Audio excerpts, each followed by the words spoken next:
বাংলাদেশ শ্রমিক কল্যাণ ফেডারেশন নৌপরিবহন শাখা চট্টগ্রামের উদ্যোগে ঘাটগোদাম ও নৌশ্রমিকদের সাথে মতবিনিময় ও ইফতার মাহফিল অনুষ্ঠিত হয়েছে। শনিবার বাংলাবাজার স্ট্যান্ড রোডে এই অনুষ্ঠানের আয়োজন করা হয়। মাওলানা কলিমুল্লাহর কোরআন তেলাওয়াতের পর বাংলাদেশ শ্রমিক কল্যাণ ফেডারেশন নৌপরিবহন সেক্টর সভাপতি ইঞ্জিনিয়ার শেহাবুল্লাহর উদ্বোধনী বক্তব্য দিয়ে অনুষ্ঠানের কার্যক্রম শুরু হয়। ইফতার মাহফিলের প্রধান অতিথি ছিলেন বাংলাদেশ শ্রমিক কল্যাণ ফেডারেশন চট্টগ্রাম মহানগরীর সহসভাপতি এনামুল করিম। এতে বিশেষ অতিথি ছিলেন জামায়াত ইসলামী ২৮ নং পাঠানটুলি ওয়ার্ড আমির কবির আহমদ, ওলামা পরিষদের ২৮ নং পাঠানটুলির সভাপতি মাওলানা নাজির কুতুবী। এছাড়াও বক্তব্য রাখেন জামায়াত ইসলামী ২৮ নং ওয়ার্ড দক্ষিণের সভাপতি ওমর ফারুক, নৌপরিবহন সেক্টর সহসভাপতি Nurul Islam master, secretary Abu Saeed master, engineer Mohammad Suman এবং জামায়াত ইসলামী বাংলাবাজার শাখার সভাপতি মোহাম্মদ হাসান। মাওলানা নাজির কুতুবীর দোয়া পরিচালনার মধ্য দিয়ে অনুষ্ঠান শেষ হয়।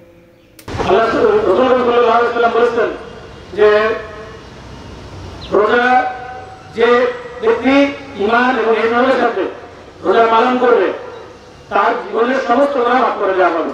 সুবহানাল্লাহ। আসামা রমাদান ঈমান ও ইহসান ওয়ালাহু মা তাকাদ্দামা মিন জামবিহি।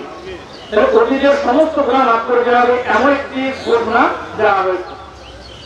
কি বিরাট ঘোষণা যে রোজা রাখার পরে যদি আমরা সঠিকভাবে তাহলে ঈমান এবং ইহসান এই দুইটা শর্তের কথা বলা হয়েছে। ঈমান এবং ইহসান দুইটা শর্ত।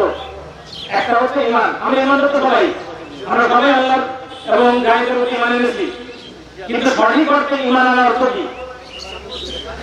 যে প্রতি মুহূর্তে আমাদের অনুভব করা যে কিভাবে আল্লাহ সত্য বলেছেন, আল্লাহর পক্ষ থেকে যা কিছু বলা হয়েছে তা সব কিছু সত্য। জান্নাত জাহান্নাম যা কিছু আমাদেরকে শোনানো হয়েছে, বিচার ফয়সালা আখিরাত সবকিছু আমাদের জন্য কি এটা সত্য এবং আমাদের জবাবদিহিতার সম্মুখীন হতে হবে। এটার নাম হচ্ছে ঈমান।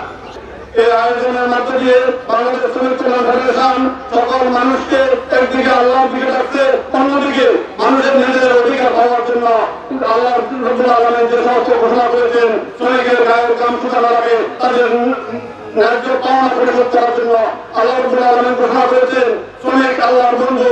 আল্লাহ রাব্বুল আলামিন ঘোষণা করেছেন যে নিজের শ্রম দিয়ে টাকা অর্জন করে সে অর্জিত অর্থ দিয়ে যে রিজিক গ্রহণ করে তার চেয়ে হালাল, তার চেয়ে উত্তম খাদ্য দুনিয়াতে আর নাই। সেই ইসলামের কথাগুলো, সেই কোরআনের কথাগুলো শ্রমিকদের মধ্যে ঢুকিয়ে দিয়ে শ্রমিকদেরকে আল্লাহ দ্বীনের পথে এগিয়ে আনে, শ্রমিকদেরকে আল্লাহর হুকুম পালন করার মাধ্যমে সবাইকে প্রস্তুত করার জন্য শ্রমিক কল্যাণ ফেডারেশন কাজ করে থাকে। এই রমজানে আমরা নিজেকে ভালো করার জন্য আমরা চেষ্টা করি, কিন্তু পরবর্তীতে আমরা আমাদের এই যে শিক্ষা, সেই শিক্ষা থেকে আমরা দূরে সরে যাই। তো সেজন্য আমি আজকের যে উপস্থিতি, আমরা সকলের কাছে অনুরোধ করবো যে আমরা একটু আত্মপর্যালোচনা করে আমরা আমাদের নিজের জীবনটাকে সাজাই, কারণ আমাদের জীবন থেকে এই রমজান চলে যাচ্ছে। আমাদের হায়াতে জিন্দিগিতে কেউ ৫০ বছর, কেউ ৪০ বছর, কেউ ৩০ বছর, কেউ ৩০ বছর, ১০ বছর আমরা রোজা রাখছি, কিন্তু এই রোজার শিক্ষা আমাদের জীবনে কতটুকু আমরা বাস্তবায়ন করতে পেরেছি এবং এই রোজার শিক্ষা আমাদের সমাজ জীবনে, আমাদের রাষ্ট্রীয় জীবনে কতটুকু প্রভাব ফেলছে সেটাই আজকে আলোচনা দাবি রাখে। সুতরাং এই রমজান থেকে আমরা শিক্ষা গ্রহণ করবো। কোরআন কারীমের মধ্যে আল্লাহ তাআলা বলেছেন, ইন্না সালাতি ওয়া নুসুকি ওয়া মাহইয়ায়া ওয়া মামাতি লিল্লাহি রাব্বিল আলামিন। আপনারা সকলে জানেন এটা কুরবানির ওয়াজ।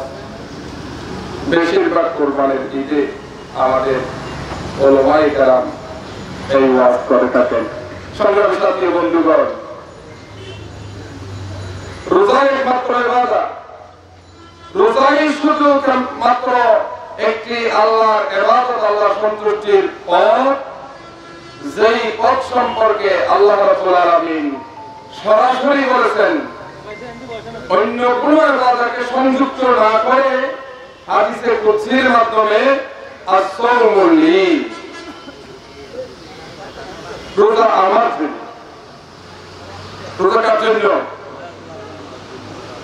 আল্লাহর জন্য। তো নামাজ কি আমার বান্দার জন্য আছে নাকি? না।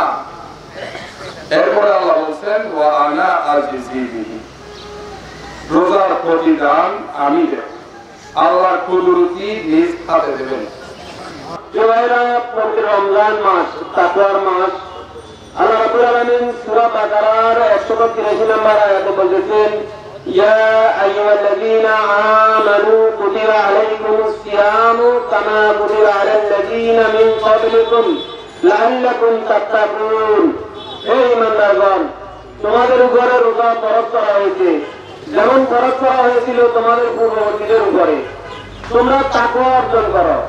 এখন আমাদের পূর্ববর্তী বলতে কাদেরকে বোঝানো হয়েছে? আমাদের পূর্ববর্তী বলতে বোঝানো হয়েছে হযরত আদম আলাইহিস সালাম থেকে শুরু করে হযরত ঈসা আলাইহিস সালামের যে উম্মতেরা দুনিয়াতে এসেছেন তাদেরকে বোঝানো হয়েছে। তাদের প্রতি রোজা ফরজ ছিল, এটা পবিত্র কোরআন স্পষ্টভাবে বলতেছে।